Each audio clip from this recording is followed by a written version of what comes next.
ये सेम वही है, किस चीज की सैलरी चाहिए। पार्किंग रेंट मैंने पहले पहले डिस्कस किया है इसके हवाले से कि किसको इसको डायरेक्टली एट्रीब्यूटेबल एक्सपेंस में डालना चाहिए, यानी कि कॉस्ट ऑफ सेल के अंदर। Staff imply visa, visa cost कुछ नहीं होता यार, स्टाफ कॉस्ट लिखो। ये जो इंटरेस्ट कॉस्ट है इसको फाइनेंस कॉस्ट, देखो आप ये शायद फाइनेंस कॉस्ट बन रही है, इसके नाम चेंज करो, ठीक है, क्योंकि प्रिंसिपल इंटरेस्ट और फिर अच्छा उसके एडवर्टाइजिंग हो गया, ड्राइवर्स यूनिफॉर्म मैंने पहले बोल दिया है। अब यहाँ पे तो आप लिख दिया प्रीलिमिनरी एक्सपेंस राइट ऑफ, ये एक्सपेंसेस पर मंथ, आप इस टेबल को किसके साथ लिंक करना चाह रहे हो, क्यों ब्रेकअप दे रहे हो, रीजन क्या है। अब यहाँ पे आपने डेजिग्नेशन लिखा है तो मेरे भाई यहाँ पे आप लिखो कि जी नंबर ऑफ स्टाफ या स्टाफ ब्रेकअप, ठीक है ना, ईयर वाइज, ताकि जरा क्लियर हो। यहाँ पे तो हम लिख दिया नंबर ऑफ एडमिनिस्ट्रेटिव एम्प्लॉइज, तो बेहतर ये है नंबर ऑफ ऑपरेशनल एम्प्लॉइज लिखो, यहाँ पे जो वर्ड इस्तेमाल होता है, ठीक है। इसी तरह यहाँ पे आपने क्या कर दिया, स्टाफ सैलरी कॉस्ट, या जिस तरह जैसे इस तरह लिखना चाहो वो मेंशन कर देना, ठीक है। इसके बाद क्या है आपके पास, इसका इसकी जो है ना फॉन्ट ठीक करो, ये फॉन्ट ठीक नहीं है इसका, ये बहुत बड़ा फॉन्ट है, ये फिक्स शेड्यूल, ठीक है।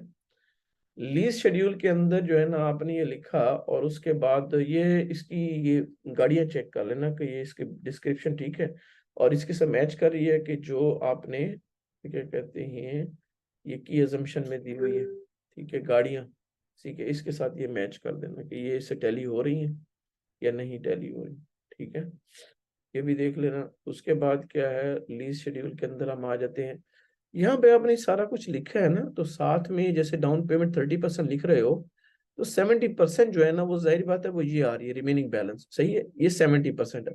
तो अगर यहाँ पे आप लिख दो तो इससे क्या लगेगा, 190 पूरा का पूरा यहाँ पे एलोकेट हो जाएगा, ठीक है। फिर उसके बाद क्वार्टरली इंस्टॉलमेंट आ जाएगी, तो क्लाइंट को ना यहाँ पे जब वो 30 और 70 को ऐड करेगा तो 190 आ जाएगा, तो इस तरह इसको ब्रेकअप मिलेगा। यहाँ भी इसको आप हेडिंग दो, आप इसमें क्या शो करना चाह रहे हो, इस टेबल के अंदर क्या बताना चाह रहे हो, ये पर्पस क्या है इसका, ये क्लियर कर दो, क्योंकि इस तरह समझ नहीं आ रही। और कोशिश करो इस टेबल को उठा के ना इधर ले आओ, ताकि एक एक लाइन के अंदर ही पेस्ट हो जाए, ठीक है।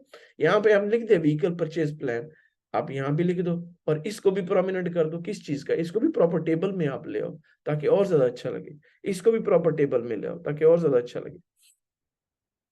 उसके बाद ब्रेक इवन एनालिसिस के अंदर हम आते हैं, तो यहाँ पे आपने पर मंथ लिखा हुआ है ना, इसी तरह यहाँ पर ईयर भी लिखो, अगर यहाँ पर मंथ लिखा हुआ है उसको थोड़ा सा क्लियर कर लो।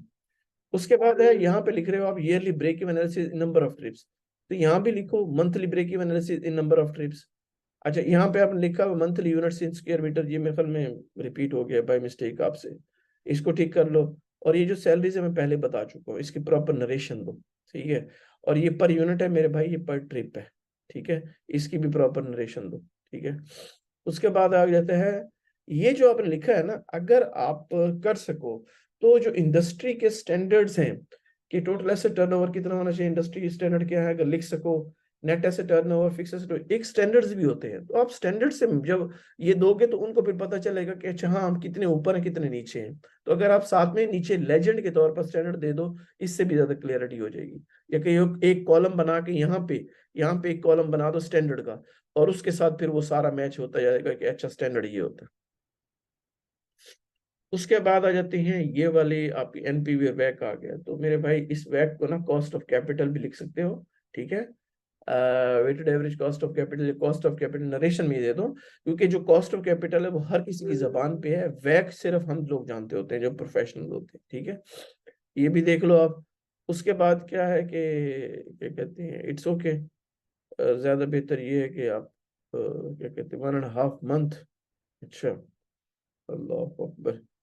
सेंसिटिविटी एनालिसिस के अंदर हम आते हैं, ये 10% 15% यहाँ पे आप दिया हो मेरे भाई, इसको 100% लिखो, इसको क्या कहते हैं 90% यानी कि हो गया। और ये जो दे रहे हो ना, आप एक दफा 90 पे चेक कर रहे हो, एक पे दफा 10 पे चेक कर रहे हो, वही आपका यही बन रहा है कि हाई आपका 115% बन रहा है, और लो आपका जो है ना 85% बनना चाहिए, तो बेस वैल्यू आपका 100% बनना चाहिए। तो आप इस तरह करो, ठीक है। तो आप यानी कि 15% डाउन और 15% अप पे चेक करो, हाई और लो वैल्यू पे, लेकिन इक्वल होना चाहिए। इसी तरह सेम इसका भी ऐसे ही है, जो परसेंटेज है वो प्रॉपर परसेंटेज दो लो और हाई की, ठीक है, ये सही नहीं है। सिनेरियो एनालिसिस के अंदर आ गए तो यहाँ पे आपने बेस्ट केस दिया है ना, तो यहाँ पे बेस केस दो। ये यहाँ पे बेस्ट केस दिया तो इससे ठीक है ना, वो एक्सपेक्टेड केस रखो, ये आपका बेस केस है, ठीक है, ये आपका वर्स्ट केस है। तो इसको आप अलाइन कर लो। और यहाँ पे आपने दिया है ऑपरेटिंग एक्सपेंस का, ठीक है, तो प्रॉपर मेंशन करो कौन से ऑपरेटिंग एक्सपेंस हैं पड़े। It's okay. एक उसके बाद आते बेस्ट केस आ जाता है, तो बेस्ट केस के अंदर जो है ना, ये टेबल इतना ज्यादा अच्छा नहीं है बेस्ट केस में, जैसे ये आपने दे दिया एक्सपेक्टेड में, वर्स में। अब मैं आपको दिखाता हूँ कि वो किस तरह बन सकता है। और दूसरा, ये जो सेंसिटिविटी एनालिसिस है, इसको आप क्या करो कि इसके सेंसिटिविटी एनालिसिस के साथ पेस्ट करो, वो आगे चला गया है, ठीक है, वर्किंग जो है उसकी सेंसिटिविटी। अब आप ये देखो कि मैं भी दिखाता हूँ जिस तरह आपने बनाना है। समरी यहाँ पे आ जाए सेंसिटिविटी एनालिसिस की, नीचे जो आप कर रहे हो रेवेन्यू सेंसिटिविटी है 10%, ठीक है, आप उसका लिखो लो, बेस और हाई, इसी तरह लो, बेस और हाई। ये एस्टिमेटेड ना लिखो, प्राइस पर ट्रिप लिख दो आप, ये सारा कुछ आ जाएगा। कोशिश करो इसको भी टेबल में डालने की कोशिश करो आप, इसको भी। उसके बाद आ जाते हैं रेवेन्यू सेंसिटिविटी एट 15%, ठीक है, ये भी रेवेन्यू सेंसिटिविटी 10% है, 15%, तो मेरे भाई एक ही रखो, 15% अप या लो, ठीक है। इसी तरह वेरिएबल कॉस्ट है, तो यहाँ पे 90% कर रहे हो, यहाँ पे 10% कर रहे हो, तो मेरे भाई ये वेरिएबल कॉस्ट सेंसिटिविटी 15% अप और 15% डाउन वो कर दो, ठीक है, ये सही नहीं है। टैक्स रेट यहाँ पे आप लिख रहे हो, और उसको भी आप 15% अप और डाउन पे करो, ये सही नहीं है। इसी तरह required rate of return sensitivity, इसको भी आप 20% अप एंड डाउन यहाँ पे मेंशन करो, क्योंकि आप जो है ना वो उसको ये दो जो है ना, ऊपर 10% और 15% तो आपने हेडिंग में दे दिए, लेकिन नीचे कहीं भी आप हेडिंग में नहीं दे रहे, तो कंफ्यूजन हो रही है। और एक ही लो 15% डाउन 15% अप हो जाएगा, ठीक है। अब मैं आपको दिखाता हूँ कि कुछ शीटें आपने, ये जो हैदर कर रहे हैं काम फिजिकल फिटनेस वाला, इससे कॉपी करनी है। वो क्या है मैं आपको बता देता हूँ, ठीक है। वो ये है कि की अजम्पशन में हम आते हैं। एक तो आपने कॉपी जो करनी है, वो करनी है रिस्क एनालिसिस 1 और 2, ये कॉपी करना है, ठीक है।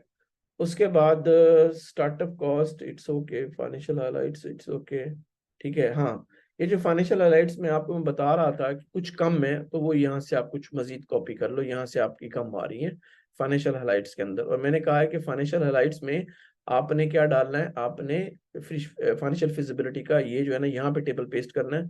कौन सा, मैं आपको दिखा देता हूँ, ये वाला फाइनेंशियल फिजिबिलिटी वाला, यानी कि ये वाला टेबल। लेकिन इसको थोड़ा सा प्रॉपर अलाइन करना, ताकि ये यहाँ तक आ जाए, यहाँ तक, ये इस तरह स्क्वीज ना हो, ठीक है। और उसके बाद क्या है, ये फाइनेंशियल हाइलाइट्स का हो गया, बैलेंस शीट तो डिस्कस हो गया, इनकम स्टेटमेंट भी हो गया, कैश फ्लो भी हो गया, प्रोजेक्टेड रेवेन्यू भी हो गया, ये नहीं है कोई as such. Projected cost of operating expense, ठीक है, ये बता दिया। Fix asset, break even analysis, हाँ, ब्रेक इवन एनालिसिस में क्या है कि आप जो है ना, जो नीचे आपके पास जो टेबल आ रहा है ना कंपोजिट का और सारा, आप ना उस कंपोजिट को ऊपर ले आओ, सही है। और बाकी जो क्या कहते हैं मंथली ईयरली, मंथली ईयरली, और फिक्स और वेरिएबल आपका नीचे रहे, प्लीज इसको कर लेना। की परफॉर्मेंस इंडिकेटर आपके कुछ कम है जो आपने कैलकुलेट किए हुए हैं, यहाँ ज्यादा है, तो काइंडली यहाँ से मजीद कॉपी कर लेना, ताकि आप पूरे दे सको। फाइनेंशियल फिजिबिलिटी, ये मैंने आपको वैसे बता दिया है, ठीक है, ये आपका ठीक है। ये जो फाइनेंशियल फिजिबिलिटी के अंदर ये कंटेंट जो है, ये आपने यहाँ से कॉपी करके वहां पे पेस्ट कर देना अपने पास, ये जो कंटेंट है। रिस्क एनालिसिस में हम आते हैं, तो आपको ये टेबल क्रिएट करना है, ये वाला, ठीक है, आपके पास है भी सही, मजीद इसको बेहतर कर लेना, मुझे ये टेबल फ्रंट पे चाहिए, ठीक है। उसके बाद रिस्क एनालिसिस, जो इसकी वर्किंग है पड़ी, जो मैं आपको बोल भी रहा था, यहाँ पे टेबल इस तरह पेस्ट हो जाएगा, ठीक है। और इसी तरह फिर आपकी जो है ना सेंसिटिविटी, जैसे ये सेशन 15% पे है पड़ी, और ये टेबल के अंदर सारा कुछ आ गया, ठीक है। ये जैसे लो केस, बेस और हाई 85, 100 और 115 हो गया। सेम इसी तरह आपके पास नंबर ऑफ सेशन सेंसिटिविटी 15% हो गया, सही है, जिस तरह ये दिया हुआ है, ठीक है। आपने भी इसी तरह कुछ कैलकुलेट कर लेना है, ठीक है। इसी तरह वेरिएबल कॉस्ट सेंसिटिविटी में हम आ जाते हैं, ये हो गया, ठीक है, ये हो गया। रिस्क एनालिसिस 2 अगर आप आते हैं, तो आपने ये कैलकुलेट करना है, अभी साथ इसके हैदर भी इस पे कैलकुलेट कर रहा है, लेकिन इस तरह का सेंसिटिविटी एनालिसिस का आपने बनाना है। किस तरह बनाना है मैं बताता हूँ। एक तो ये है ना जो आपने शायद बनाया हुआ है, मुझे चाहिए इस तरह का, ये ये जो है ना देख रहे हैं, ईयर 1 हो गया, ये ऊपर दे दिया हमने टेबल। ईयर 1 में हम रिवर्स केस, बेस केस और बेस्ट केस में आवागे, ठीक है। इस तरह का इनकम स्टेटमेंट के हवाले से चाहिए बस। ठीक है जी, थैंक यू वेरी मच।